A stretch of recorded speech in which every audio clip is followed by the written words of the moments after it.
juntos. Quiero agradecer al Señor por su inmensa bondad que nos da de estar juntos para compartir este día. Quiero invitarles a tener un corazón abierto, una mente prendida también a lo que el Señor quiere enseñarnos. Tengo algunos temores y algunos de mis temores tienen que ver con que no nos den los tiempos para tocar todas las temáticas. Evidentemente eso va a suceder, pero también quiero animarles a que tomemos la reflexión bíblica teológica desde la niñez, para la niñez, con la niñez, en serio. Y acabo de esbozar líneas teológicas en menos de 30 segundos. Acabo de esbozar algunas líneas teológicas. Hoy día tenemos teología desde la niñez, es una construcción del pensamiento teológico a partir de la percepción que los niños tienen de Dios, porque se llama teología desde la niñez. También tenemos, por ejemplo, teología para la niñez, y es lo que hemos estado haciendo toda la vida. Un tema de adoctrinamiento que probablemente esa palabra suene un poco dura o suene negativa, pero es lo que hemos estado haciendo estos últimos años. Teología para niñez. Y otra opción en las líneas teológicas sería teología con la niñez, con una especie más bien de acompañamiento en este proceso al Señor. Quiero pedirles, por favor, que mutee su micrófono y así nos permite a todos disfrutar de la clase y no enterarnos de algunos detalles que le pertenecen exclusivamente a usted. Yo me arranqué para estar aquí en esta oficina fría para que mis niños no me tambullan. Generalmente estoy enseñando o predicando y aparecen por aquí mostrando sus cosas y está bien. No hay problema. Pero como yo creo que ahora estamos entre adultos, así que les voy a pedir que por favor silenciemos el micrófono. Ya oramos, así que estamos listos para empezar.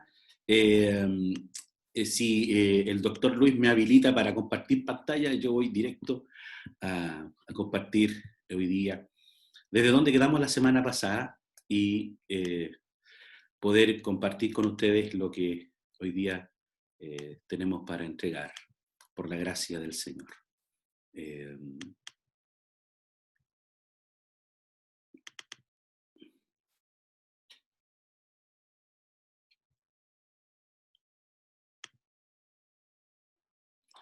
Ok, ahí estamos. La semana anterior comenzamos un poquito haciendo una introducción hacia lo que es la teología de la niñez y repasando un poquito cuestiones básicas que tienen que ver con nuestra percepción de la dogmática o de la teología. Una de las frases más poderosas que creo yo que mencioné la semana pasada tiene que ver con una frase de el doctor Leonardo Boff. Es para mí un referente en la teología latinoamericana. Y Leonardo Boff es para mí un tremendo facilitador para esta comprensión de una espiritualidad más holística, una espiritualidad más integradora. Y esta frase fue de alguna manera la que he ido modelando nuestra teología hacia, con enfoque o desde una hermenéutica de la niñez. Todo niño quiere ser hombre, todo hombre quiere ser rey, y todo rey quiere ser Dios. Solo Dios quiso ser niño. Es una frase de Leonardo Boff que ha sido potente para dirigir toda nuestra reflexión sobre la niñez. Nuestro curso, comencé la semana pasada hablando un poco de la tarea teológica y la niñez, un poco definiendo qué es la teología, qué sé yo, cuáles son las vertientes de la teología. Y hoy día vamos a hablar de puntos de partida para una teología bíblica de la niñez. Es allí donde hoy día me quiero concentrar. Y finalmente la próxima semana hablar de la niñez como prioridad, ¿cierto?, en la agenda misional de la iglesia. Los niños tienen que dejar de ser una excusa para la iglesia, los niños tienen que dejar de ser el ministerio o el hermano pobre de la iglesia, el del rincón, del día, ¿cierto? Que la niñez se transforme, ¿cierto?, en un eje principal de la misión de la iglesia. Por favor, silencie su computador, su móvil, gracias. Así que hoy día quiero un poco abordar esos temas. Bueno, esa es la clase anterior, ya la vimos. Voy a pasar rápidamente hasta llegar hasta donde creo que quedamos la semana anterior, que el por qué necesitamos una clase como esta, y realmente necesitamos una clase como esta porque necesitamos, entre tantas cosas, un avivamiento para mí de justicia. Si hay algo que tenemos que hacer justicia es a todos los grupos etarios de la iglesia. Estos últimos años hemos hecho un tremendo énfasis en reconocer el ministerio y dar los espacios, evidentemente, que son eh, merecidísimos, que es el espacio de la mujer como compañera del ministerio, la mujer como coheredera del reino de Dios, y hemos progresado mucho en eso, sobre todo las iglesias carismáticas pentecostales. Sin embargo, todavía nos falta seguir creciendo en eso. Eh, Sin embargo, hay deudas desde la tarea misionológica de la iglesia, y esas deudas tienen que ver también no solo con las mujeres, sino también con la niñez y, por qué no decirlo, con la tercera edad. De hecho, hoy leí un trabajo de uno de ustedes, uno de los compañeros de clase, haciendo una mención muy interesante de esta deuda también que tenemos, no solo con la niñez, sino también con la tercera edad. La semana pasada quedamos aquí, el porqué de este curso y la niñez y teología. Era parte de la dinámica de esta semana, que podrían haber leído, ¿cierto? El pequeño artículo de René Padilla. René Padilla escribió un artículo muy chiquitito, el cual les enviamos, ¿cierto?, en su WhatsApp. Y la pregunta allí, o la idea de leer este documento, era ¿para qué sirve la teología? Y teníamos una pregunta, y la pregunta tenía que ver, ¿cierto?, eh, tenía que ver la pregunta, ¿cierto?, aquí está, ¿cuál es la tarea de la teología frente a la niñez? Y teníamos que responder esa pregunta a la luz del artículo de el doctor René Padilla. Y la verdad que fue muy interesante ver algunos escritos de ustedes y cómo hemos ido entendiendo que la teología no es un enemigo de la fe, no es un enemigo de la iglesia. La teología es más bien, ¿cierto?, una sierva de la misión de Dios. Y cuando digo de una sierva es porque la teología está al servicio de la misión de Dios. Y es una de las cosas que tenemos que recobrar. Y quisiera comenzar aquí, donde me faltó hablar de esto la semana pasada un poquito, y de ahí tirarme directamente a la clase de hoy. La niñez y teología. ¿Cuál ha sido el lugar de la niñez en la tradición evangélica? Y aquí es bien interesante, porque comencé hablando hace un ratito sobre las deudas de la iglesia. La iglesia tiene deudas, ¿cierto?, no solo con las mujeres o con la tercera edad, evidentemente también con la niñez. Y es interesante que cuando miramos la literatura bíblica teológica respecto a la niñez, hay una deuda súper interesante. En la niñez, en la tradición evangélica o la tradición teológica evangélica, ha vivido tres etapas, etapas muy significativas que las he puntualizado, ¿cierto?, desde el siglo XVIII al siglo XIX, eh, partiendo con toda esta herencia de los reformadores, donde en la primera etapa, ¿cierto?, desde el siglo XVIII, siglo XIX, donde solamente, ¿cierto?, los niños han sido concebidos como receptores de fe y de tradición y doctrina. Es en esta etapa donde solamente los niños se han sido reducidos en la fe evangélica al adoctrinamiento, solamente a recibir escuelas bíblicas o escuelas dominicales. La segunda etapa, que es de mediados del siglo XX, ¿cierto?, se progresa un poco, ya algunos estudiosos, teólogos, en grandes congresos y conferencias, se establece la discusión o la importancia de pensar en el niño como sujeto teológico. Y luego la tercera etapa, que estamos hablando hoy día en el siglo XXI, ya tenemos acciones claras, firmes, concretas de seminarios o incluso como denominacionales como el nuestro, ¿cierto?, que ya están poniendo la niñez como un eje central de misión. Hace fácilmente 10 años atrás no hablábamos, no teníamos en nuestro radar, ¿cierto? No teníamos en nuestra pantalla a la niñez como un eje misionológico, la teníamos como un programa más de la iglesia, como una actividad más de la iglesia, pero no habían sido integrados como columna o como base, ¿cierto?, del quehacer de la iglesia. Y esto ha sido uno de los avances o una de las cuestiones muy positivas dentro del movimiento misionológico hoy día. Por eso que hoy día, desde el mundo de las misiones, se ha cambiado el énfasis. Usted debe recordar que antiguamente se hablaba de la ventana 10-40, que tiene que ver con este rango, ¿cierto?, de paralelos en el globo terráqueo, de gente que nunca ha oído del mensaje de Jesucristo. Sin embargo, hoy día el énfasis misionológico se habla de 4-14, que el grupo, ¿cierto?, humano que no conoce de Jesús o el no alcanzado tiene una edad entre 4 y 14 años.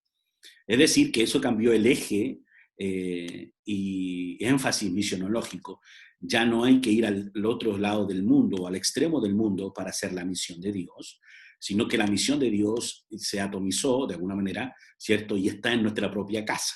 Es decir, que los menos alcanzados están hoy día en nuestra casa, son la edad entre 4 y 14 años.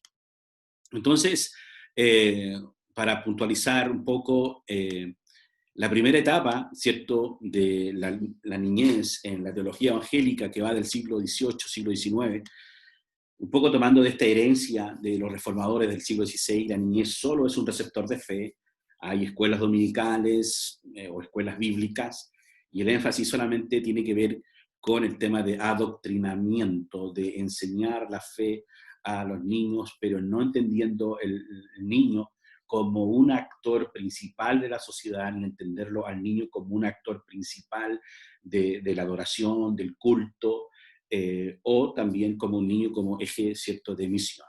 No existe la niñez como eje misional o como sujeto de reflexión teológica en este periodo de la teología evangélica o de la tradición evangélica siglo XVIII, siglo XX.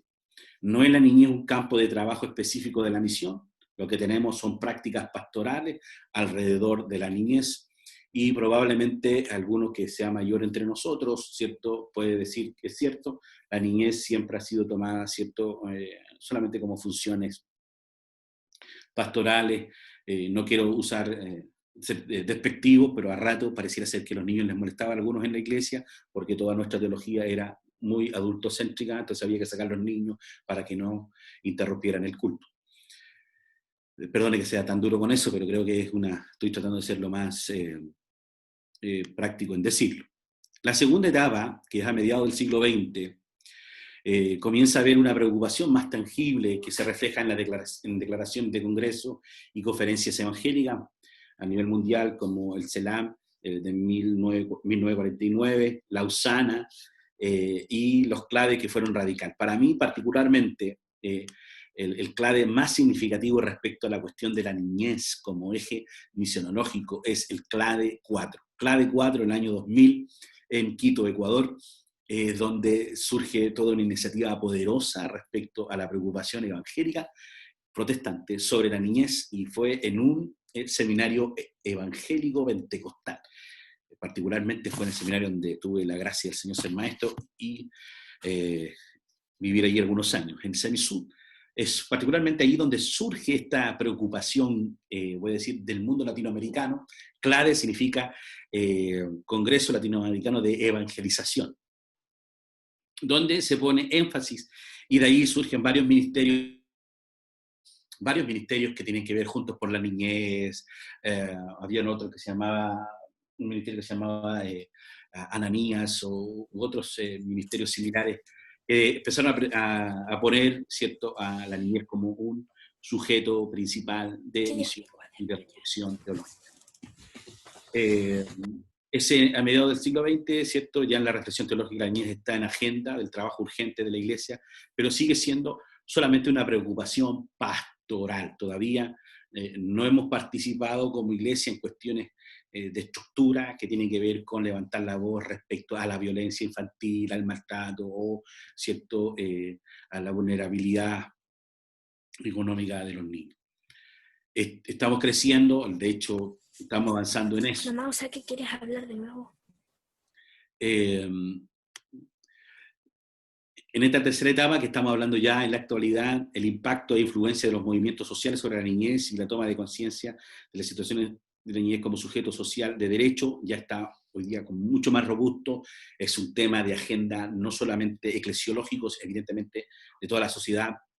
Evidentemente hoy día estamos creciendo y mi público hoy día es un público más bien carismático pentecostal o de iglesias independientes, donde el tema de la niñez ha ido recién tomando fuerza. Ya tenemos teólogos e instituciones evangélicas específicamente que están dedicados a investigar y a escribir teología de la niñez. Hoy día eh, ya tenemos recursos, ya tenemos escritos, ya tenemos seminarios como el nuestro y otros que están hablando de teología de la niñez. Hubo un programa que en Chile no pegó mucho por un tema de la sigla, ¿no? Que se llama DINA. En Chile no pegó precisamente porque ese nombre tiene connotaciones eh, más bien políticas. No pegó en Chile DINA, que era Desarrollo Integral de la Niñez y la Adolescencia. Eh, Promovido por Compassion Internacional, eh, pero sí han habido otras iniciativas, han ido cambiando un poquito el nombre y ya tenemos varias instituciones, no solo Compasión Internacional, evidentemente World Vision, que desde sus plataformas sociales han ido construyendo varios cursos, varios programas para hablar de la teología de la niñez o el énfasis misionológico de la niñez. Hoy se publican boletines, revistas, libros, existen páginas web que abordan específicamente esa temática. Hoy día tenemos ministerios específicos de distintas tradiciones eclesiásticas que ya están trabajando en eso. Hay algunos que llevan muchísimos años y de a poquito han ido ganando influencia y otros que estos últimos años han sido muy importantes. De hecho, algunos ministerios fuertes como especialidades juveniles ha dado un giro, ¿cierto? También para un poco ver si logran aportar a ministerios de la infancia. Especialidades juveniles está específicamente dedicado a jóvenes, hoy día están hablando de 6-25, ¿cierto? La edad entre 6 y 25 años, pensando ya también en los infantes. Entonces hay un tema interesante allí también. Actualmente se realizan talleres, conferencias, conversatorios, reuniones y consultas nacionales e internacionales que que reflexionan teológicamente y ejecutan planes de pastoral de la niñez. Cada una de estas experiencias han sido productivas en aprendizaje. Tuve la bendición de empezar a trabajar en temas de la niñez hace muchos años, debe ser en el año 2001, 2002, donde participé en el primer congreso o junta de reflexión bíblica teológica, y se hizo particularmente aquí en Chile, en el Seminario Bautista. Tuve la oportunidad de participar allí, donde empezamos a hablar un poquito de este tema de la reflexión teológica. Luego en Costa Rica, creo que ahí fue en el 2012, 13, que se volvió a juntar y ir evaluando cómo ha ido progresando este tema en la iglesia. Así que la tradición evangélica de poquito ha ido integrándose en esto. Eso fue lo que me faltó decir la semana pasada, lo dije ahora. Ahora entramos directamente a la clase de hoy día, clase número 2, punto de partida para una teología bíblica de la niñez. ¿Ok? Quiero comenzar un poco comentando esto. Mi meta hoy día en la clase es definir, hoy día mi objetivo está un poquito amplio, no se asuste por favor, voy a tratar de alcanzar lo que me propongo hoy.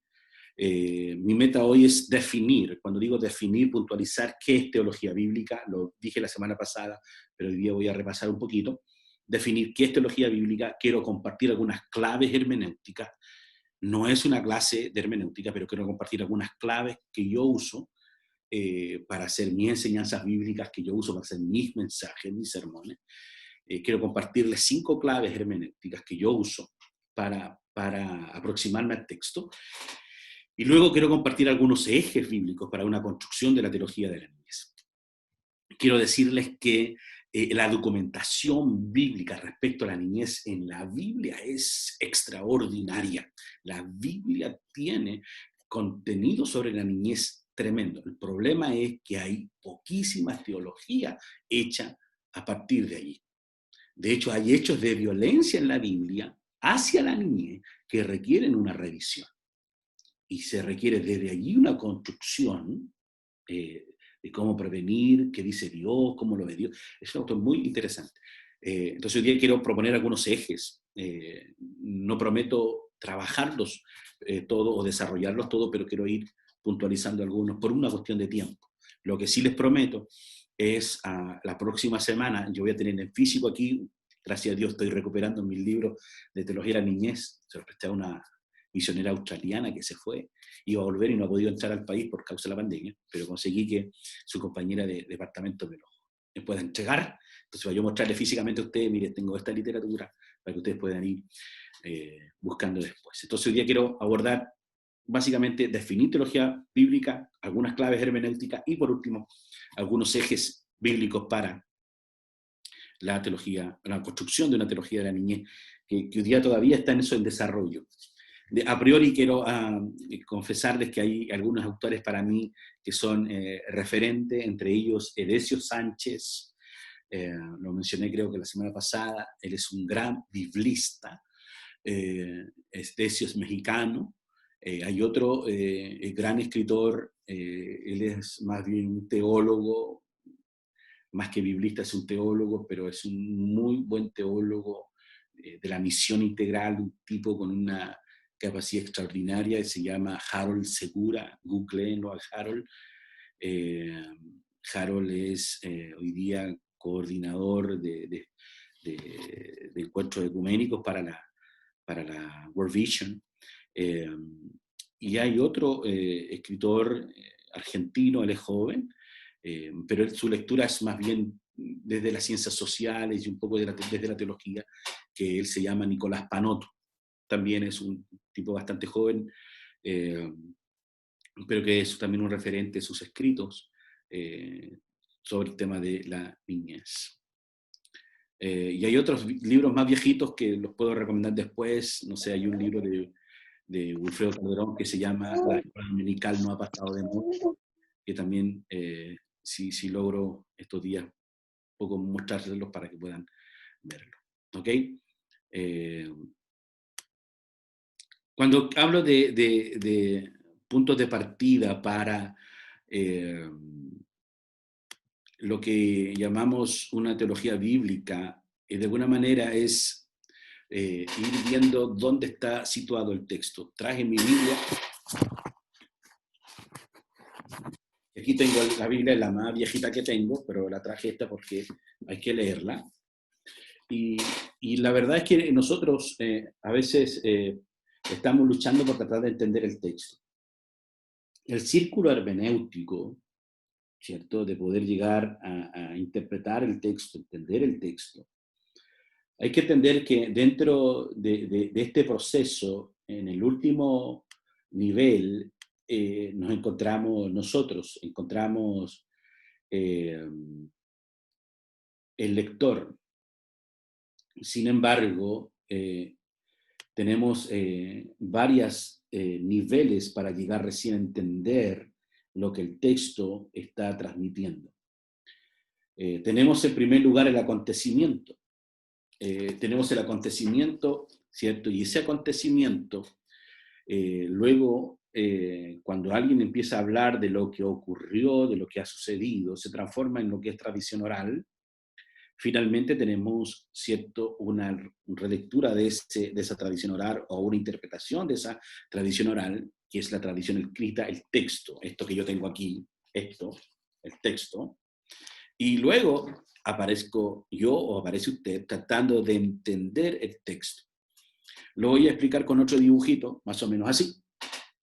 Tenemos en este proceso o este círculo hermenéutico que tenemos el acontecimiento, ¿cierto? Tenemos aquí Moisés y la zarza ardiendo, pero este acontecimiento sufre una interpretación que se llama tradición oral. esa tradición oral tiene una interpretación que se llama tradición escrita.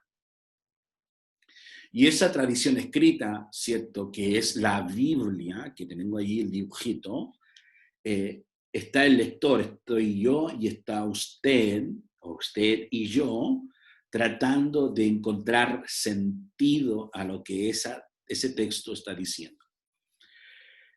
Y es para explicar un poquito el tema de la teología bíblica. Quiero que usted entienda de que usted y yo estamos tratando de encontrarle sentido al texto. Estamos tratando de encontrar sentido a lo que este libro dice.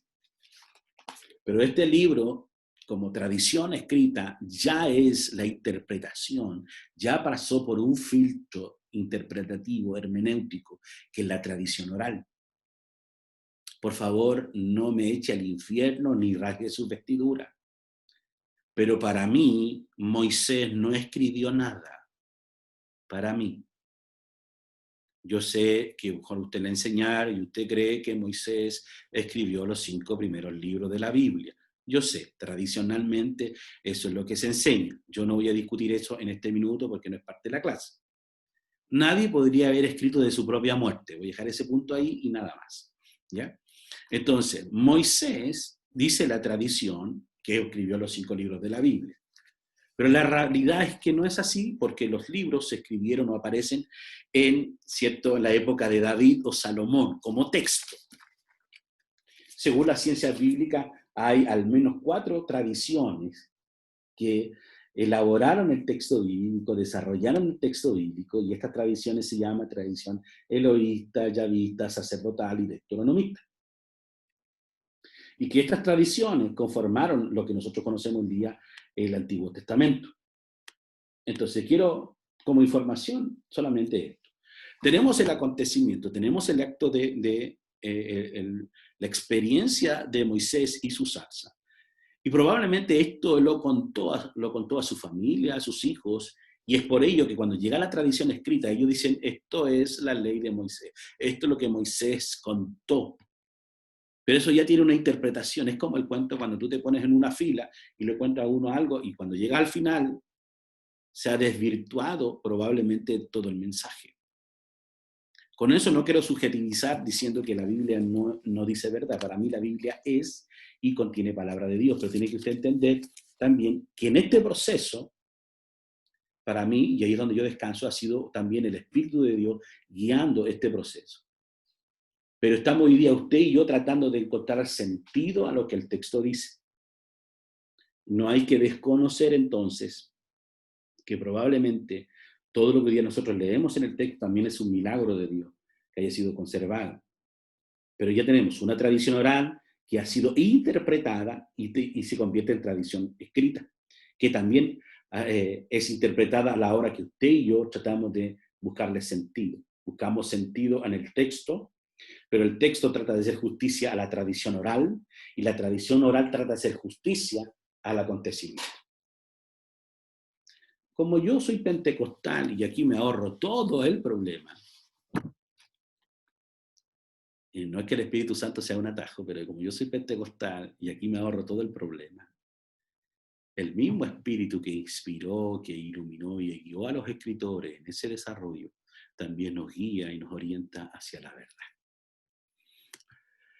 Entonces, la teología bíblica está hecha a partir del texto bíblico. Yo le comenté la semana anterior que existen varias formas de hacer teología, la teología sistemática, la teología histórica, la teología pastoral.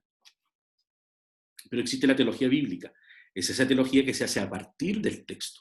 Ya le expliqué los fenómenos, ¿cierto?, del círculo hermenéutico o del proceso hermenéutico.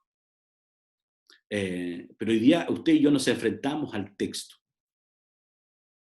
Entonces, si vamos a hacer teología bíblica, es decir, que vamos a partir desde lo que la palabra de Dios dice, y esa es la propuesta, que podamos hacer teología bíblica de la niñez, partiendo desde el texto, desde lo que el texto está diciendo, en su situación vital, en su contexto. Por eso tenemos que entender cuál es el contexto o la situación vital del autor, cuáles son los destinatarios, ¿cierto?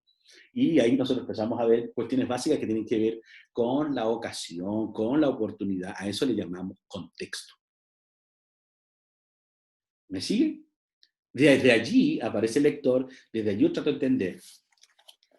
Por ejemplo, por eso que fue probablemente, a pesar de la riqueza bíblica que tenemos, de contenido sobre la niñez en la Escritura, porque en el Antiguo Testamento tenemos una cantidad de pasajes impresionantes que nos ayudan a entender y ver la niñez. Sin embargo, no ha habido progreso en un gran desarrollo teológico. Porque evidentemente, por ejemplo, para los reformadores, solamente la niñez se discutió sobre si los niños debían ser o no bautizados. Ahí terminó toda la reflexión de la niñez. Si bautizados o no bautizados eran salvos. Entonces, si los niños, en la iglesia evangélica, nuestra reflexión sobre los niños solamente era, ¿cierto?, presentarlos o no presentarlos, y si a los 8 días o tenía que ser a los 40, porque hay otra discusión que no me voy a meter, que no es problema mío. Entonces, generalmente ha sido muy pobre nuestra reflexión bíblica teológica respecto a la niñez. Ahora, hacer teología bíblica significa tomar el texto, entender su historicidad, entender quién es su autor, quiénes son sus destinatarios, cuál es el contexto, uno, sociopolítico, sociocultural, y analizar cuestiones básicas. ¿Dónde está insertado el texto? Es aquí entonces, para hacer una teología bíblica, es que yo propongo lo que algunos le llaman a esto claves hermenéuticas o claves de interpretación. Si voy muy denso, usted solamente puedo repasar, le dicen al hermano Luis que explique algo más, puedo hacerlo. ¿Ok? Ahora, quiero dar algunas claves hermenéuticas. Y cuando hablo de claves hermenéuticas, para mí lo más fácil para abordar un texto, de alguna manera, es entender un sistema que se llama estudio bíblico inductivo. El estudio bíblico inductivo es una cuestión sumamente básica, pero que va a ser útil a la hora de querer hacer teología bíblica. Porque vamos a usar los recursos que el propio texto nos da. El estudio bíblico inductivo se enfoca en 3 partes. El estudio bíblico inductivo, en primer lugar, tiene que ver con lo que se llama observación. El primer punto es la observación. En esta actividad de observar es donde hacemos preguntas, ¿cierto? Que más que retórica, son las preguntas para encontrar respuestas, que son las preguntas básicas, ¿cierto? Del qué, cómo, cuándo, por qué. ¿Qué está diciendo? ¿Cómo se dice? ¿Cuándo se dijo? ¿Por qué se dijo? Tiene que ver con la observación.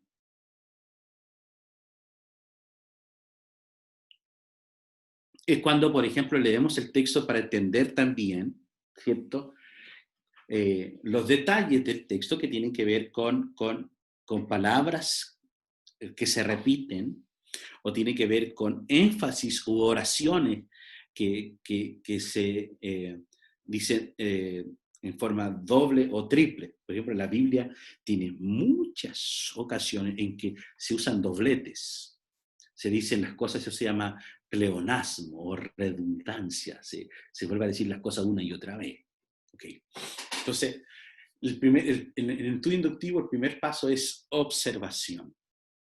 Observar el texto. El segundo paso en el estudio inductivo tiene que ver con la interpretación. De alguna manera, en esta interpretación es en analizar qué tipo de escrito es. Así que hacia lo que estamos aproximando es una poesía o es una profecía. Si el texto que estamos leyendo es de carácter, pertenece a la literatura ¿cierto?, poética o literatura apocalíptica. Si es una narrativa, no sé, eh, histórica, whatever, lo que sea. Es ahí donde nosotros empezamos a interpretar. De hecho, por ejemplo, ese grave problema que nosotros a veces leemos toda la Biblia sin entender, ¿cierto?, qué tipo de escrito es. Entonces, a veces estamos leyendo, ¿cierto?, los salmos como que si fueran textos normativos. O estamos leyendo los salmos, que son textos poéticos, como si fueran un texto profético. ¿Me sigue?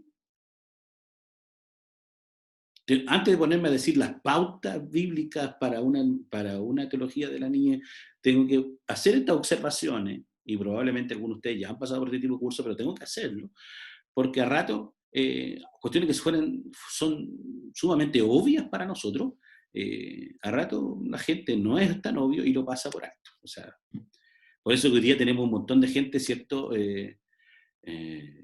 con una violencia increíble y están usando el apocalipsis, ¿cierto?, para echar al infierno a todo el mundo, están usando el apocalipsis, ¿cierto?, sin entender de qué se trata esta literatura apocalíptica. ¿Ya? Entonces el inductivo tiene 3 pasos, que son observación, interpretación y aplicación. Una vez que ya leímos el texto, una vez que ya hicimos preguntas de rigor, qué, cómo, cuándo, dónde y por qué, empezamos a interpretar.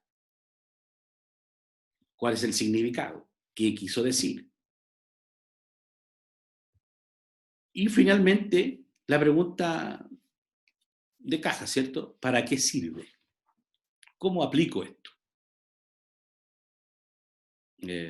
Yo voy a apelar ahora. Yo recuerdo haber ido a una iglesia, he escuchado un tremendo sermón sobre Nabucodonosor. De hecho, aprendí cosas sobre Nabucodonosor que no tenía ni la menor idea. Y después que escuché la linda disertación, me pregunté, ¿y ahora para qué me sirve? Entonces, a veces nosotros quedamos también ahí, ¿no? Quedamos en los conceptos, y ustedes y la mayoría de los que están aquí trabajan con niños, saben que con los niños hay que ejemplificar más, hay que ser mucho más ilustrativo, ¿cierto? Y tiene que ver mucho con la aplicación, ¿para qué me sirve? Tuve un profesor que me enseñó teología, Teología Fundamental 2, y trajo un grupo de niños de entre 8 y 10 años, teníamos que explicarle el Ordo Salutis, el orden de la salvación. Regeneración, justificación, redención, santificación.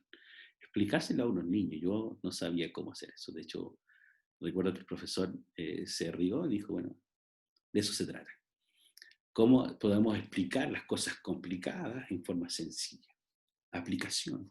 A ratos somos buenos para conceptualizar. Por ejemplo, a mí me gusta enseñarle a los adultos más que a los niños.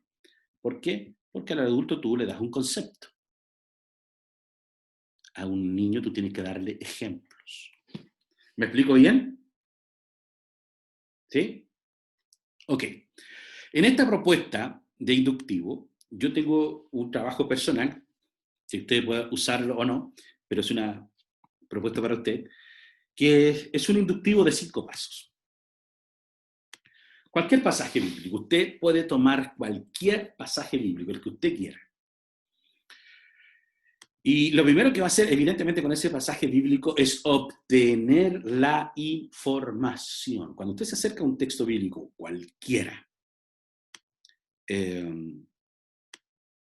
yo sé que probablemente muchos de los que están aquí ya han tenido aproximación a estudios bíblicos, pero más tarde yo puedo dejar en el chat un librito sencillo de hermenéutica que se llama Claves de Interpretación Bíblica.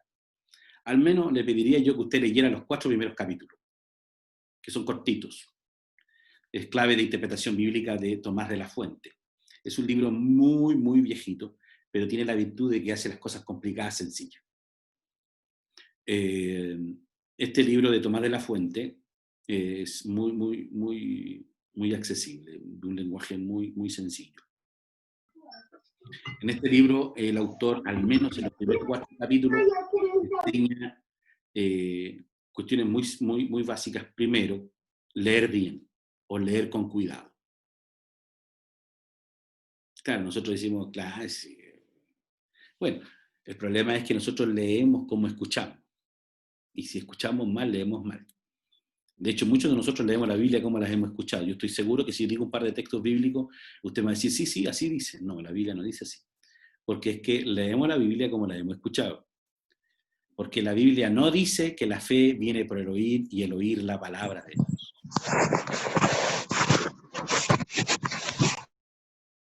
Amén. La Biblia no dice así. La Biblia no dice, ¿cierto?, que la fe viene por el oír y el oír la palabra. Hay una pequeña partícula ahí que hace toda la diferencia. La fe viene por el oír por. Y como yo iba a la escuela dominical, a mí me enseñaron de esta manera. Cuando tú escuches a alguien hablar de la Biblia, tienes que poner la Biblia en la oreja. Y tienes que oír por la palabra. ¿Ah? O sea, no todo el que habla la palabra va a edificar mi fe. La fe va a ser edificada cuando alguien enseñe y yo pueda oírlo por medio de la palabra. El filtro, cuestiones sencillas como es. Estoy seguro que si yo le pido a usted que usted lea, solamente por reírme un ratito, no de usted, sino de la situación, pero estoy seguro que si yo le pido a usted que lea en la versión Reina Valera, Primera de Pedro,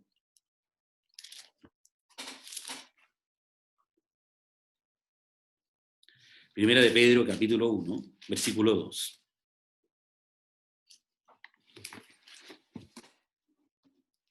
En la Reina Valera, si usted va a Primera de Pedro, capítulo 1, versículo 2, estoy seguro que todos, o no todos, la mayoría, va a leer mal ese texto porque va a leer que hemos sido elegidos según la presencia. Y como yo dije que usted leyera con cuidado, ahora usted se fijó bien que no dice presencia. ¿Cómo dice? Que hemos sido elegidos según su presciencia.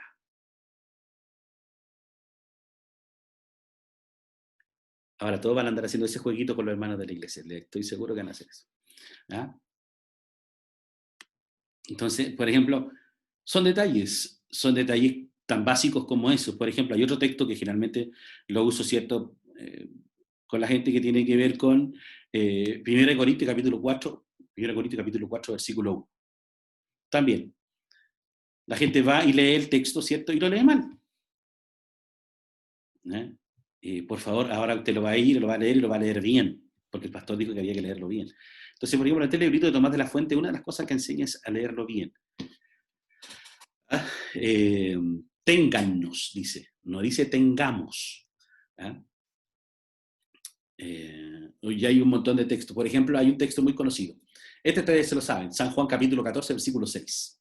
Este se lo saben de memoria. Deberían sabérselo. Ustedes son gente de la iglesia. Deberían saberse San Juan 14, 6. San Juan 14, 6 dice, Jesús dijo, yo soy el camino, la verdad y la vida, y nadie va al Padre si no es por mí. Dice así, ¿cierto? No, no dice así.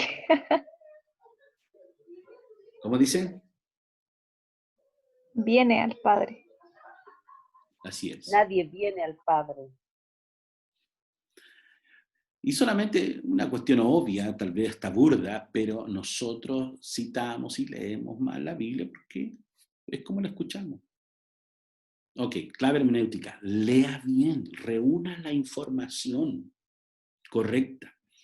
Tomás de la Fuente es muy clarito cuando él habla de hecho es un experto, él habla de la diferencia entre, ¿cierto?, leer bien, porque hay gente que lee, en vez de leer centurión, leen cinturón. Una cuestión ridícula, pero hay harta diferencia entre cinturón y centurión. Sin embargo, leer bien. En Tomás de la Fuente usted va a encontrar, por ejemplo, que le hace la diferencia entre lo que son los pasajes paralelos, cómo entender los pasajes paralelos, cómo interpretar los pasajes paralelos. Y habla, evidentemente, de la actitud correcta frente al texto, y usted va a encontrar ahí información. Claves de interpretación bíblica, un libro chiquitito, viejo, pero como dice el dicho, viejo pero bueno.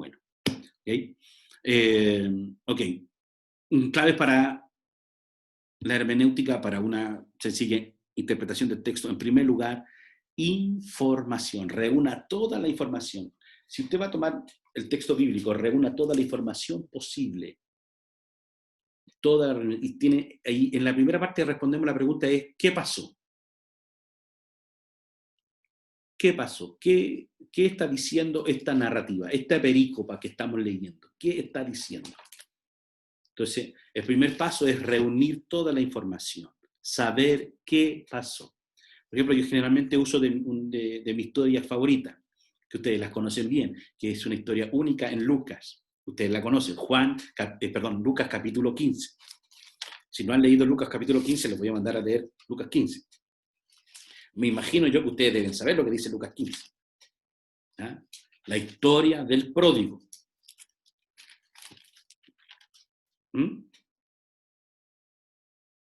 Entonces, cuando ustedes leen la historia del pródigo, ¿cierto? Del capítulo 15 de Lucas, que es una historia única en Lucas, no está en otro. Eso leemos y decimos, ¿qué pasó? Hay un papá que tiene 2 hijos y el más chico se quiso ir porque tenía ganas de pasarlo bien. ¿Ok? Eso es lo que dice. Pero evidentemente hay un montón de detalles. En narrativa se habla de los personajes sombras, por ejemplo. ¿Y esta familia no tenía mamá?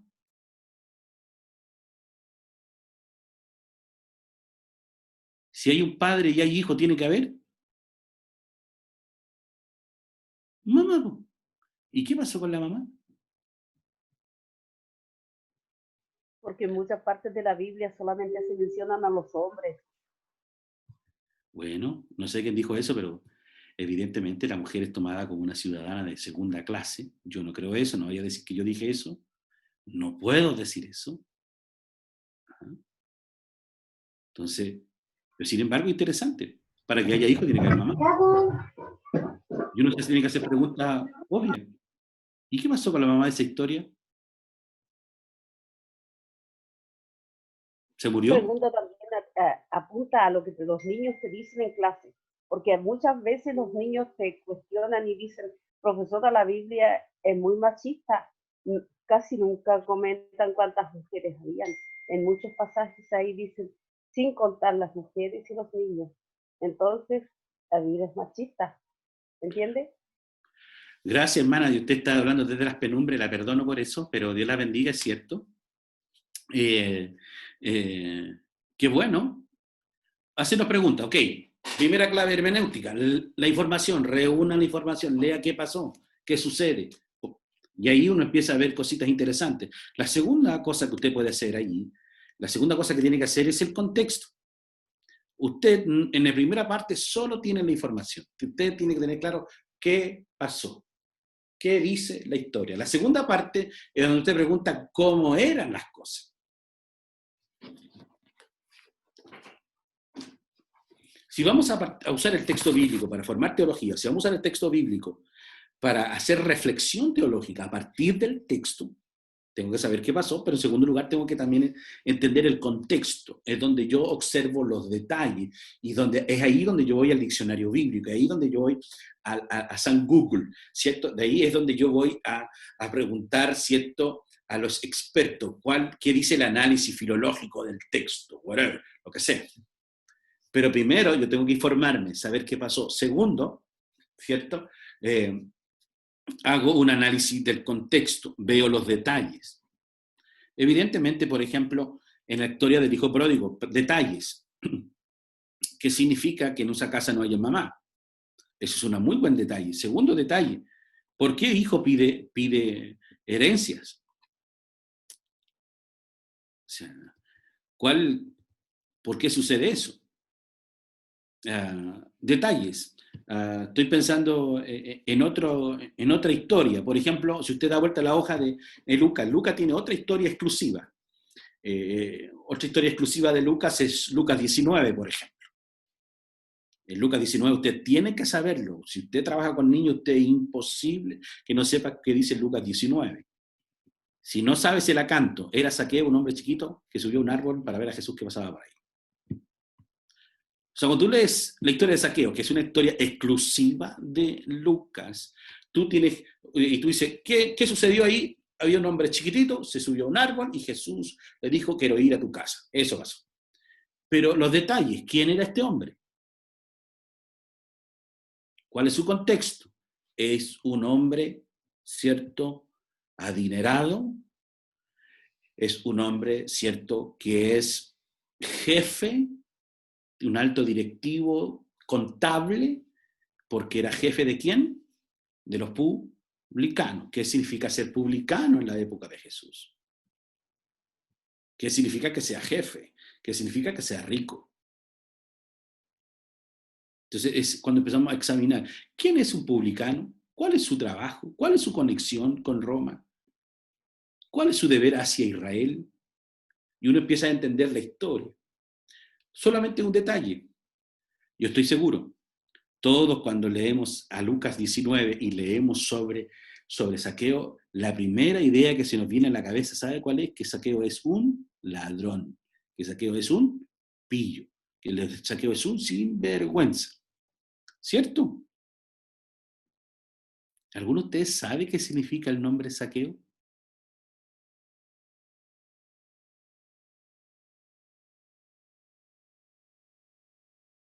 Probablemente si sabe qué significa el nombre Pero Zaqueo. debe ser algo parecido porque hicieron un saqueo en el supermercado.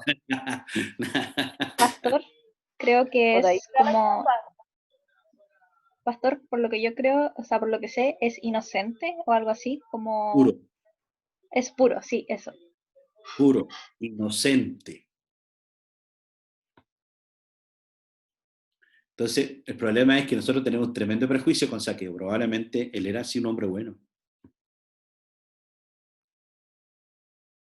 Y de hecho, Zaqueo gana toda mi simpatía en el versículo 4, gana toda mi simpatía.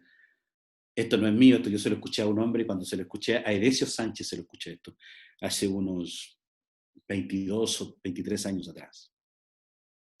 Cuando se lo escuché a Edesio Sánchez me fascinó. Edesio Sánchez dice que Zaqueo ganó la simpatía de Jesús porque Jesús vio en Zaqueo a un niño. ¿Quién se sube a los árboles?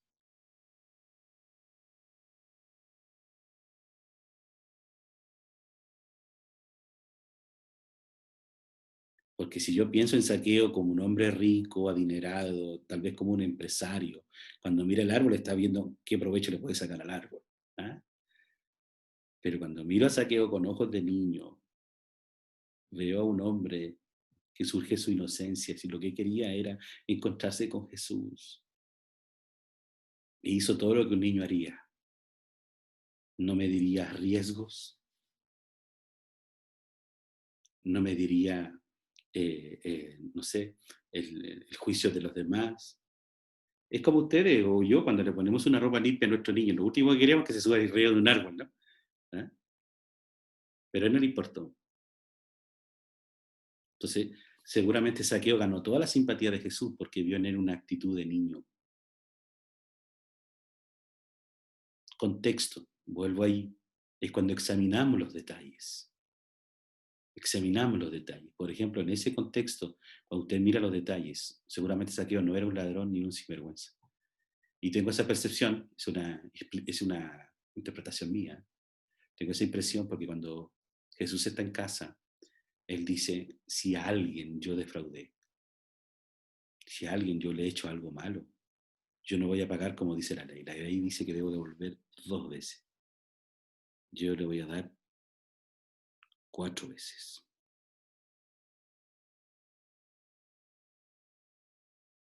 O sea, estoy seguro que yo no le he hecho mal a nadie, pero si existiese esa posibilidad, yo quiero dar 4 veces. ¿Ok? Lo que estoy diciendo no es una verdad, cuestiónelo, pero quisiera ayudarle a mover las aguas. Claves hermenéuticas. 1. Reúna toda la información. Luego analice los detalles, el contexto, cómo eran las cosas, cómo la gente se vestía, cómo era la percepción religiosa, social, cómo eran las costumbres. Cuando uno empieza a entender eso, la verdad bíblica empieza a saltar, ¿cierto?, a nosotros. ¿Ok? Perdonen que me demore con esto, pero para mí es importante. Luego que hemos hecho estas dos cosas primarias, vienen para mí tres cosas que son definitivamente importantes en el orden para empezar a hacer una teología bíblica. Primero, entender cuál es el mensaje del autor. Ya sé lo que pasó, ya entiendo un poquito cómo eran los detalles, la cultura, las costumbres, la gente, ¿cierto? La política, entiendo un poco cómo eran las dinámicas sociales. Luego viene el tercer paso, que es, a partir de lo que ya sé, a partir de lo que ya descubrí, yo hago preguntas. ¿Cuál es el mensaje del autor? ¿Qué quiere decir Lucas? Mire, solo un detalle. Yo le mencioné hace un par de minutos atrás la historia del pródigo. Por favor, haga el ejercicio bíblico, un cortito, rapidito. Vaya al texto bíblico allí. Lucas 15. Y vea usted en qué contexto está el hijo pródigo. ¿Cuáles son las historias que anteceden al hijo pródigo? ¿Cuáles son las que preceden al hijo pródigo? La oveja perdida y la moneda.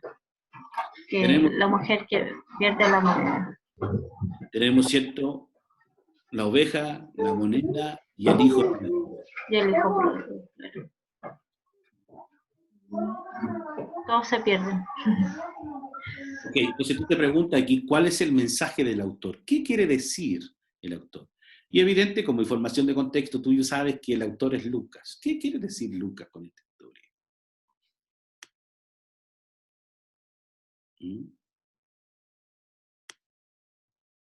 Y la clave, ¿cierto?, de todo este pasaje está en el versículo 10 del capítulo,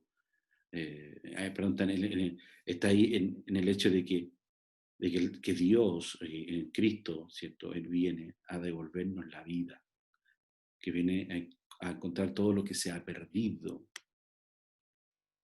¿Cuál es el mensaje del autor? Eso es una suposición a partir de lo que ya conocemos. Luego, viene otra pregunta para mí vital, que tiene que ver con el mensaje de Dios. ¿Qué quiere decir Dios en esta historia? Tanto el punto 3 como el punto 4 son suposiciones. Todo lo que diga está bien. A partir de lo que ya sabemos, a partir de lo que ya investigamos, nos preguntamos, ¿qué está diciendo Lucas? Y luego preguntamos, ¿qué está diciendo Dios? ¿Qué quiere decir Dios en esta historia?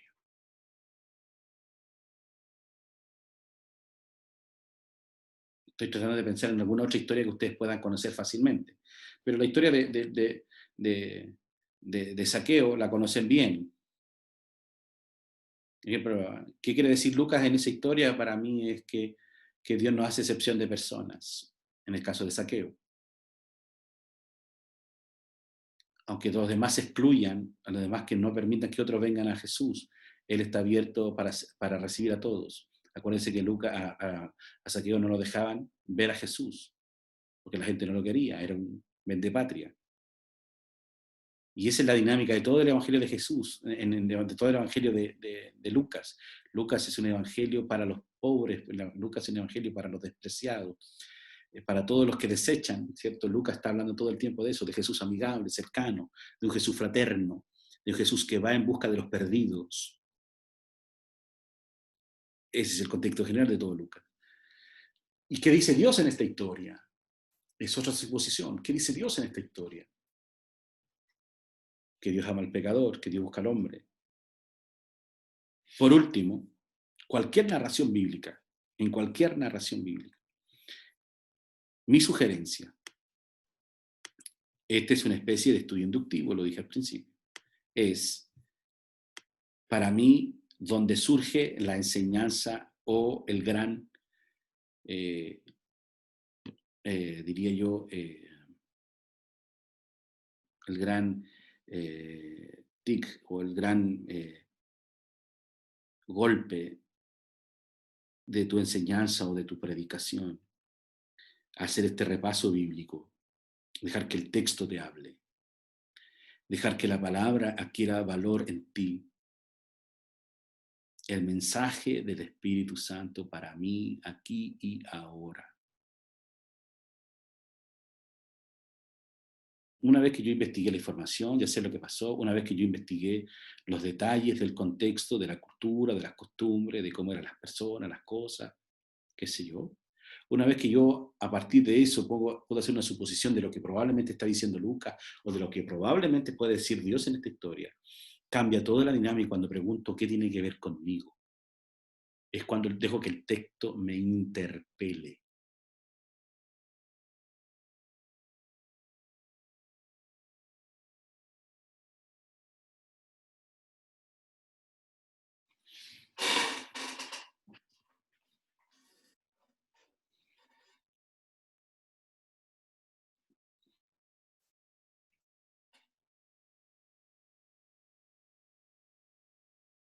Por ejemplo, hay una historia que ustedes conocen muy bien. Todos ustedes conocen muy bien esta historia. Pero esta historia leída con una clave hermenéutica de la niñez cambia todo el significado. Todos ustedes conocen la historia de Abraham e Isaac y el monte Moriah. Génesis 22. ¿Se acuerdan de esa historia?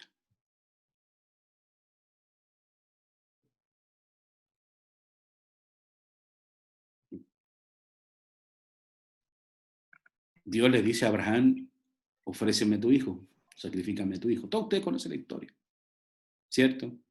Que se levantaron muy de mañana y se fueron, ¿cierto? Al monte Moriah, llegan a cierto lugar, Abraham le dice a su siervo, muchachos, ustedes quédense aquí, nosotros iremos allá con el niño, entre comillas, ese niño, y adoraremos. Van rumbo, ¿cierto?, a la cima del cerro, del monte Moriah, ¿cierto? Y el niño inquieto. El niño hace preguntas difíciles. Como todos los niños, cuando los niños empiezan a hacerle preguntas difíciles a los papás. Papá, tenemos la leña. Papá, tenemos el fuego. Papá, ¿dónde está el animal? ¿Se recuerdan la respuesta de Abraham? El Señor se proveerá de uno. ¿Ustedes conocen esta historia? En mi investigación de esa historia descubrí algunos detalles que no están en mi Biblia.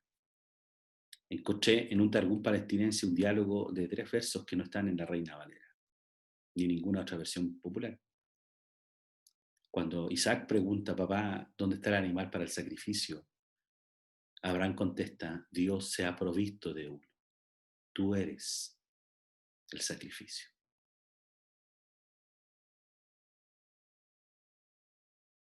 Y la cosa se complica porque Isaac contesta a Abraham, papá, átame bien para que no dé patadas y haga inválida tu ofrenda.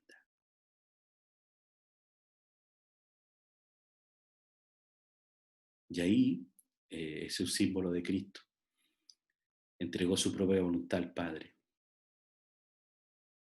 Y ahí cambia toda la dinámica de la historia cuando tú la miras con los ojos de la niñez. Y esta es mi tesis, por favor no crean nada de lo que yo digo, pero mi tesis es que Isaac tenía más fe que Abraham.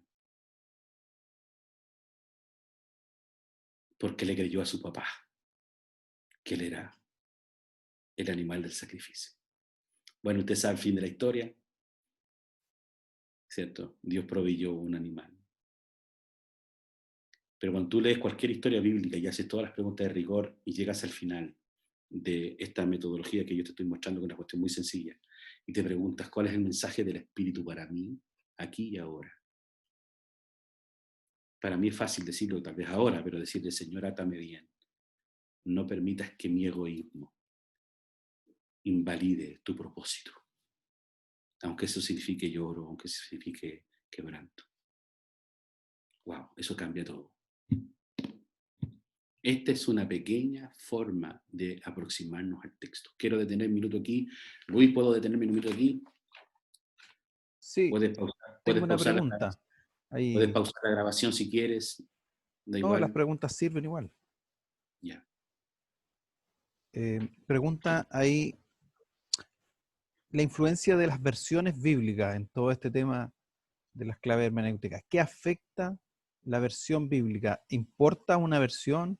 ¿Importan varias versiones?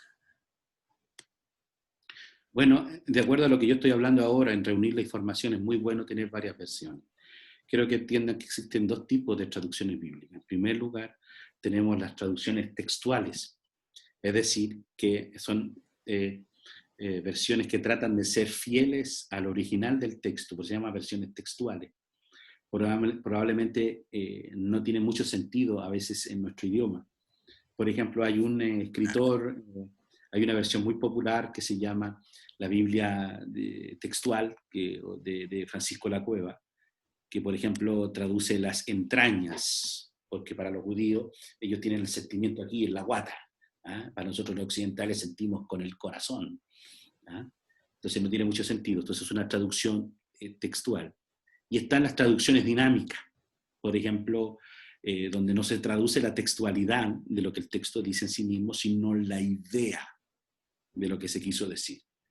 Por ejemplo, hay una versión que se llama la Biblia parafraseada o la Biblia al día, se llama, donde en vez de decir un pequeño pecado, ¿cierto?, echa a perder mucho, y dice en una cesta, una pequeña manzana pudre toda la cesta. Trata de transmitir la idea, ¿no? La Reina Valera traduce: un pequeño pecado hace gran mal, o un pequeño error hace estimar al sabio por necio. La Biblia al día dice esta expresión, ¿no? Que una manzana pudre toda la manzana. Entonces hay que entender que existen versiones textuales y versiones dinámicas. Yo haría un cruce, ¿no? Un cruce de entender para tener un panorama más amplio. Ok. Hay otra pregunta acá que dice, en el ejemplo que usted nos da de Lucas, entender quién es Lucas como autor es parte del contexto. Sí, porque evidentemente cuando tú te acercas a cualquier texto bíblico tienes que preguntarte quién escribe. Por ejemplo, Lucas se supone, según la tradición bíblica, que es un médico, un curandero de la época. Y evidentemente porque Pablo le llama al médico amado, pero también tú puedes darte cuenta al leer el Evangelio de Lucas, que varias veces le está dando descripciones médicas. Por ejemplo, hay una historia que es muy popular, ustedes la conocen, Lucas capítulo 13, versículo 10 al 17. Habla de la mujer que está encorvada, y él dice, hace 18 años que tiene un espíritu de enfermedad y de ninguna manera se puede enderezar. Está dando un diagnóstico médico. Ahí te da un poco de luces, de descripciones. Ahora, Lucas en su generalidad es muy descriptivo respecto a las enfermedades que tiene la gente. Ok, y completando un poco la pregunta anterior, ¿qué versión de la Biblia recomienda usted, pastor? Muy buena pregunta. La PDT. Palabra de Dios para todos. A mí me gusta mucho la PDT, también puede ser la Biblia de lenguaje sencillo. Hay otra que usan mucho ahora que se llama la Nueva Traducción Viviente.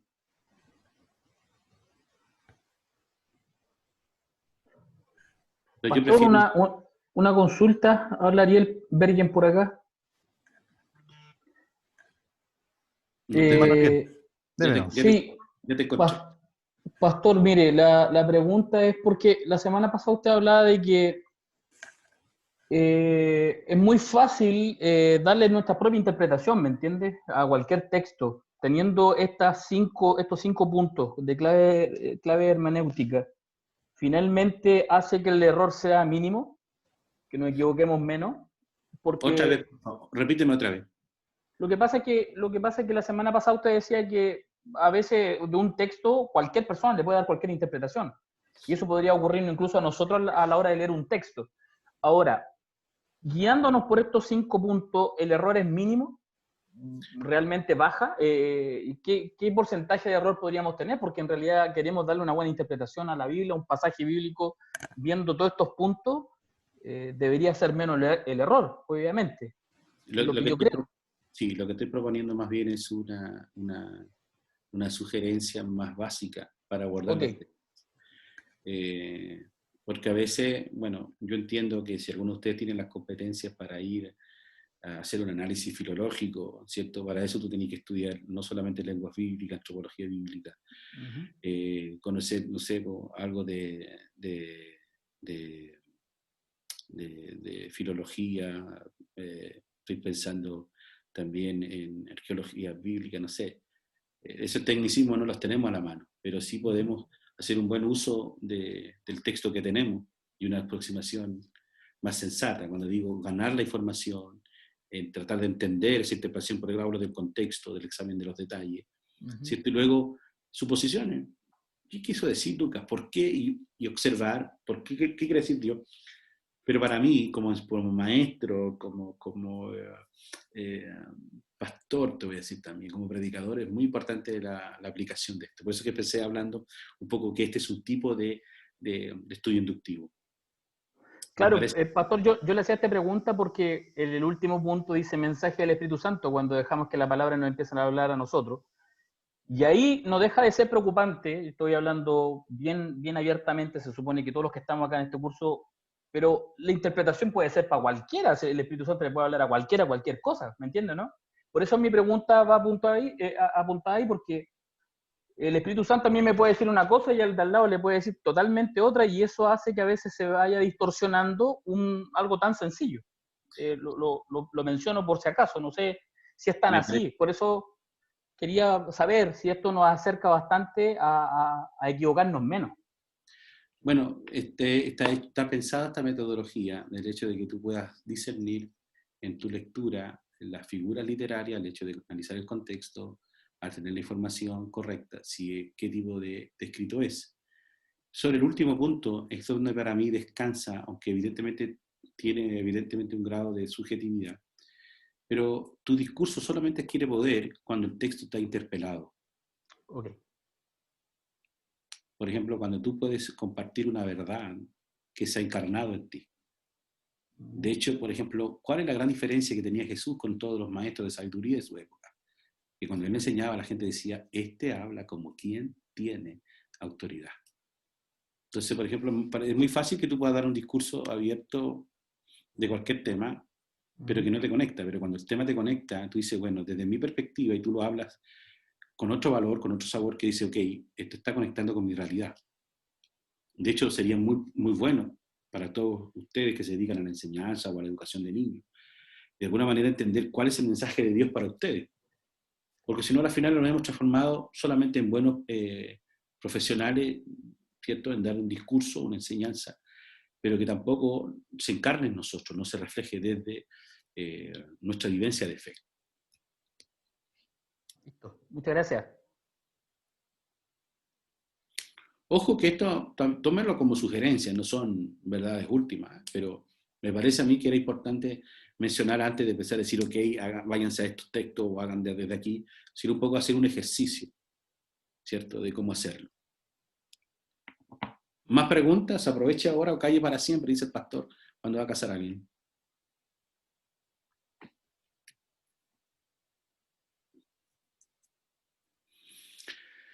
Ok, no hay más preguntas, ¿vamos? ¿O alguno siente? Hay una sugerencia, pastor, y una pregunta. La sugerencia dice, desde el estudio de los idiomas originales, lo que yo he tomado como método, dice, creo que las distintas versiones de la Biblia son para ocupar lenguajes más cercanos al lector. ¿Sí? Y la pregunta que hace una hermana Joana, dice que, ¿cómo le explicamos a un niño que Dios destruyó una ciudad, por ejemplo, en el Antiguo Testamento, o las cosas horribles del Antiguo Testamento? Interesante, pues, que muy buena pregunta. Entonces, para eso necesita entender también cuál es la percepción del Dios del Antiguo Testamento con el Dios del Nuevo Testamento. Ojo, entender cuáles son los contextos culturales que se está hablando. Y eso es muy interesante, tal vez no para ejemplificarle a un niño con temas técnicos, pero sí, obviamente, empezar a leer la Biblia y entender que jamás Dios destruyó algo o a alguien porque pecó contra Dios. Generalmente el pecado está en involucración en el daño al otro. Dios reaccionó cuando se dañó al otro. Y bueno, no tengo tiempo para empezar a explicar eso, pero generalmente nosotros decimos, ok, Dios descendió o Dios se enojó porque lo atacaron a él, no, sino porque hicieron el mal con sus semejantes. Es el contexto, por ejemplo, del diluvio. Es el contexto de Sodoma y Gomorra.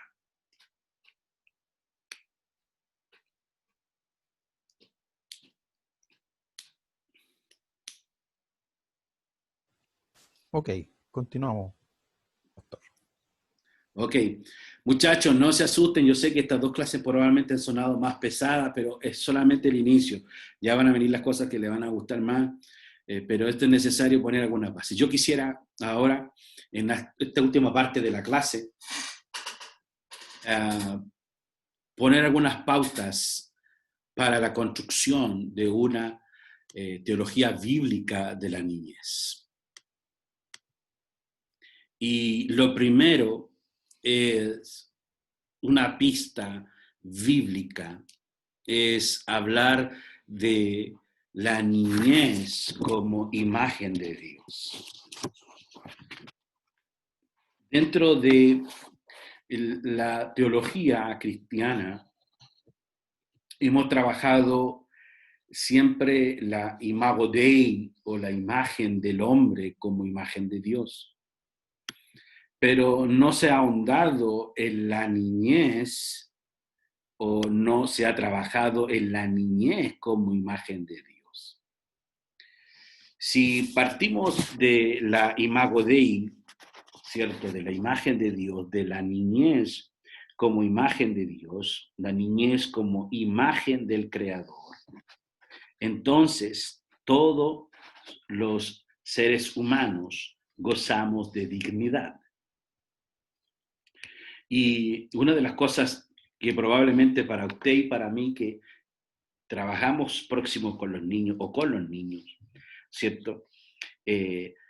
Asumimos que tienen valor y que tienen, ¿cierto?, su dignidad, pero en la práctica generalmente los niños han sido postergados y no puestos en un escenario primario o primero.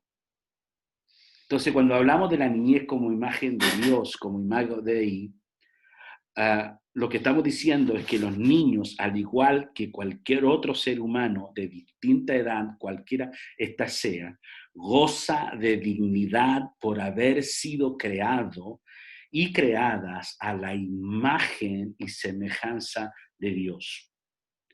Su valor de dignidad está declarado desde las primeras páginas de la Biblia, porque dice la Escritura, hagamos al hombre a nuestra imagen y semejanza. Génesis capítulo 1, versículo 26. Dios creó al ser humano a su imagen y lo creó a imagen de Dios, hombre y forma. Eso dice el versículo 28 del capítulo 1 de Génesis. La dignidad de la niñez deriva del hecho de ser creado a la imagen de Dios. Sus derechos han sido adquiridos y concedidos por Dios, ¿cierto? De parte de Dios al darle al niño su imagen. Y esto pareciera ser obvio para nosotros, pero generalmente cuando hablamos de la imagen de Dios, cuando hablamos, ¿cierto?, de Dios hombre, la imagen que tenemos en nuestra cabeza es la imagen del Jesús hombre, del Jesús, ¿cierto?, en la cruz. Y nos olvidamos del Jesús niño, del Dios niño, el Dios que también nace en Jesús. De hecho, es tan radical esta posición de empezar a entender la niñez como imagen de Dios. Acompáñenme en esta lectura de Lucas capítulo 9, versículo 48. Quien recibe o acoge a un niño, dice, les digo que a mí me recibe, y el que me recibe a mí, recibe al que me envió.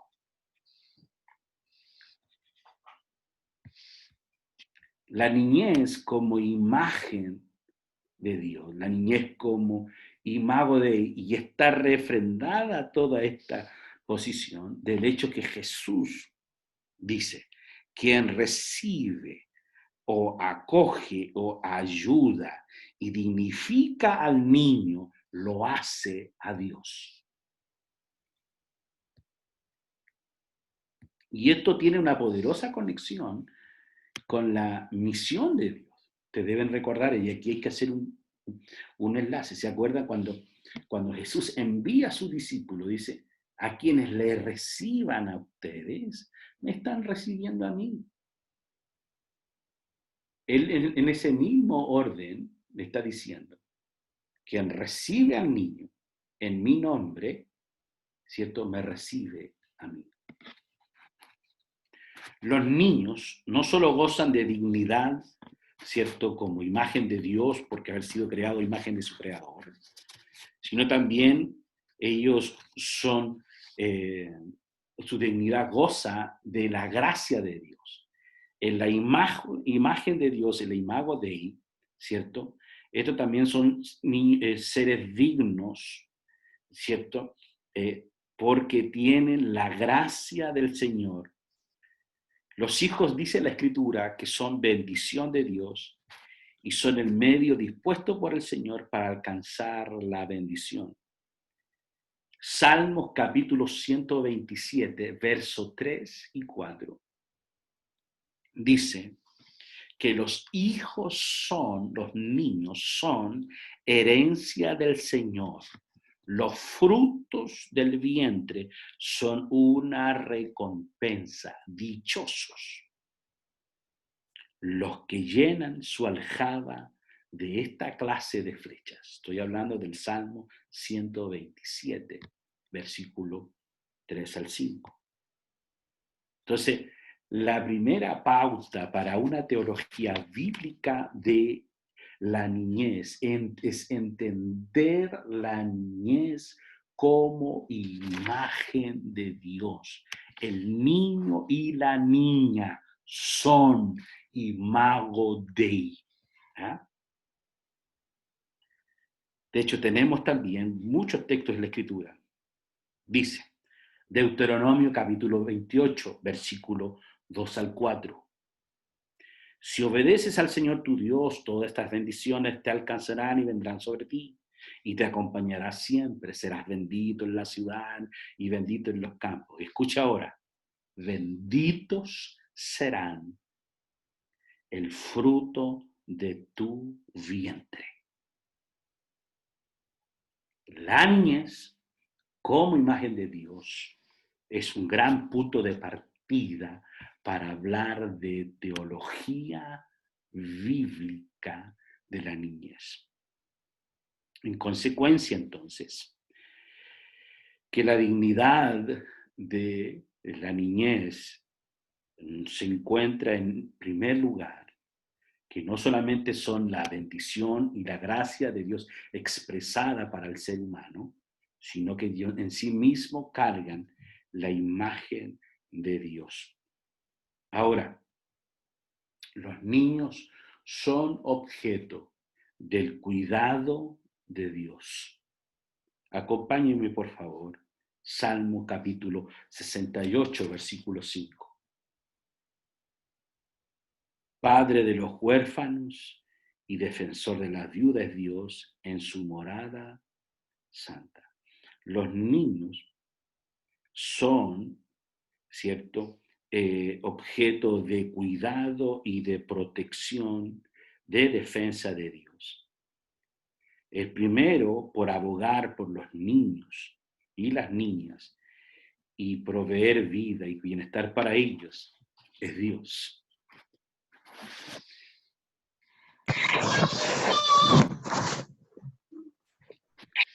Encontramos en la Biblia que el hecho de la dignidad de la niñez como creación, como imagen de Dios, que hace al niño o a la niña objeto del cuidado de Dios, Dios escucha la voz de los niños que sufren.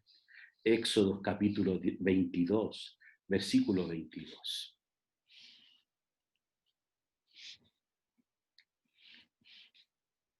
Tenemos entonces, en primer punto de partida para una teología bíblica de niñez, la Imago Dei. Quiero que me acompañen a un texto archiconocido que está en Marcos capítulo 10, versículo 15.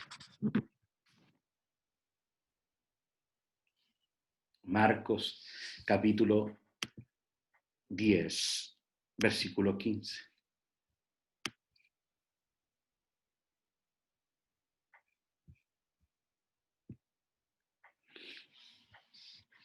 Les aseguro que el que no reciba el reino de Dios como un niño, de ninguna manera entrará en él. Qué poderoso. Este texto es interpretado como una invitación a imitar las cualidades de la niñez, de la inocencia, candidez, pureza. Un famoso teólogo contemporáneo católico llamado Joaquín Jeremías, él interpreta estas palabras como que Jesús está diciendo, vuélvanse como niños. En el mismo pasaje paralelo que tenemos en Mateo capítulo 18, Mateo 18, versículo 3, es como un retorno a la inocencia de los niños.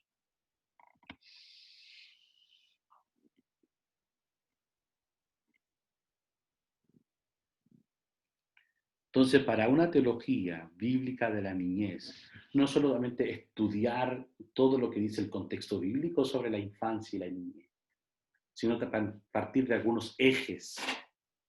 Y uno de ellos es que la niñez es también Imago Dei. ¿Y por qué es Imago Dei? Entonces, tiene dignidad en sí misma.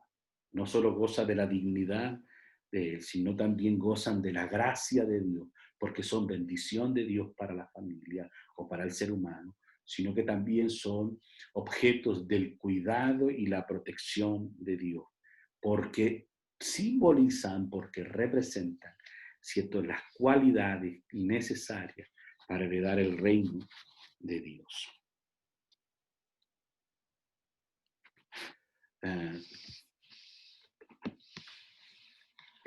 Ya terminé la clase hace un minuto, pero yo estoy seguro que usted me regala 5. Sí, los demás me esperarán, ¿no? Voy a decir una cosa más y voy a quedar en esto para continuar la próxima semana y finalmente terminar con la niñez como prioridad de la agenda misionológica de la Iglesia. La niñez como metáfora del reino de Dios. Y ahí voy a quedar. La niñez como metáfora del reino de Dios. La niñez como metáfora tiene que ver con lo pequeño. Lo pequeño siempre es metáfora del reino de Dios. Y para eso hay un montón, ¿cierto?, de textos. Yo quisiera solamente meditar algunos de ellos. Pero si la Escritura habla de la niñez como un elemento pequeño para simbolizar el reino, usa, ¿cierto?, un poco de fe, un poco de semilla, una semilla de mostaza, un poco de levadura, la pequeñez como metáfora del reino de Dios. Y esto significa que el reino de Dios no se adquiere por fuerzas humanas, que el reino de Dios no se adquiere por la capacidad del hombre, sino que se adquiere con la sencillez y el agradecimiento de un niño.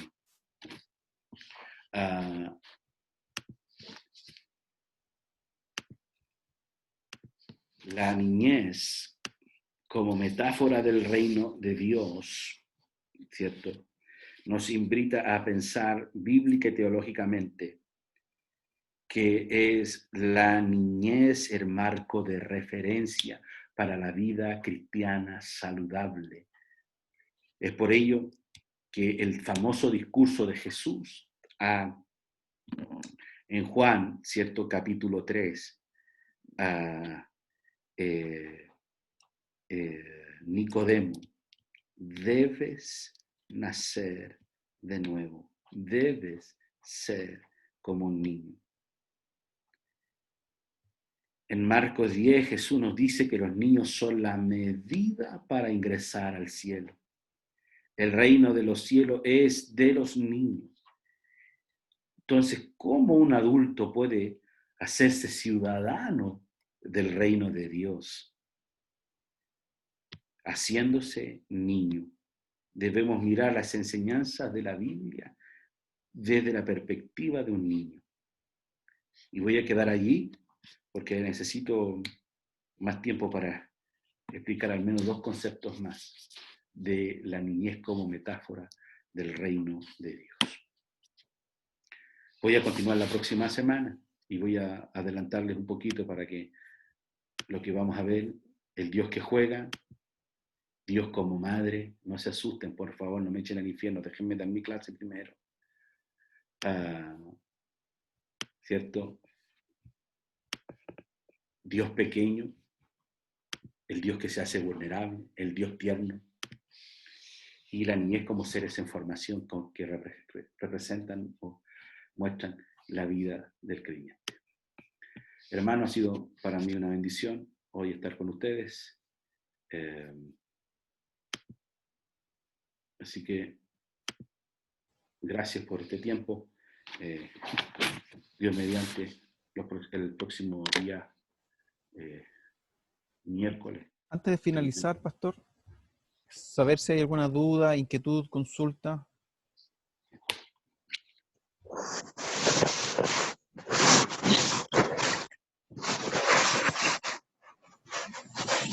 Hermano. Margarita preguntaba que qué tal era como referencia para poder hacer el análisis histórico del estudio inductivo, el manual bíblico portavoz. Como recurso de consulta es muy bueno.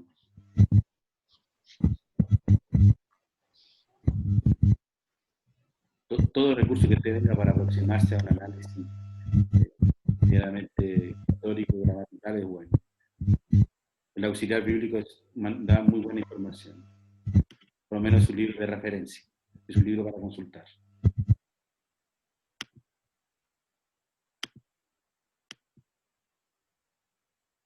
Luis, tienes tu micrófono apagado. Sí, ¿alguna otra duda antes de dar el cierre final de esta clase? ¿Hay tarea para la próxima?